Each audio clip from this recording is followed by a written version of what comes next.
A lot of neurodivergent people really struggle with body awareness. There are two technical categories, interoception and proprioception. Proprioception is essentially body positioning sense. So how flexed is my elbow, or where are my fingers in relation to each other, or where is my body in relationship to the door frame that I'm looking at when I still manage to walk into it? Or am I going to be able to walk on the smooth and flat pavement without tripping over my own foot? I've talked to a lot of people who had ADHD, knew that they had ADHD when they were kids, and had a lot of this kind of thing. The other one, interoception, has to do with body signaling that's a little more internal. So, do I have to pee, or do I have to poop, or am I hungry, or am I thirsty? These are really, really common struggles for people with autism.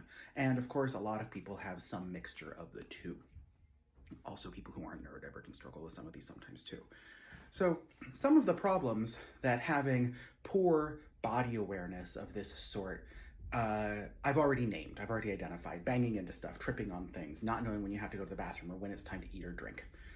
But some of the problems are a little more subtle. Like, for instance, my shoulders are storing tension from an emotional encounter or a stressful encounter that I just had. And if I don't know it, I might drop it, but I might just hang on to it for days or weeks or a lifetime. And that can lead to, of course, body aches and pains as being a symptom of poor body awareness. So what do?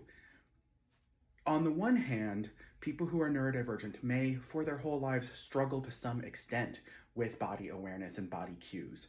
On the other hand, these are actually skills that you can develop and practice. And one of the easiest ways to start to hone the muscle, as it were, to sharpen the awareness and be more in tune with your body, is to take a moment, and it shouldn't really take much more than 10 or 15 seconds, to scan the body. So let's just do a quick scan.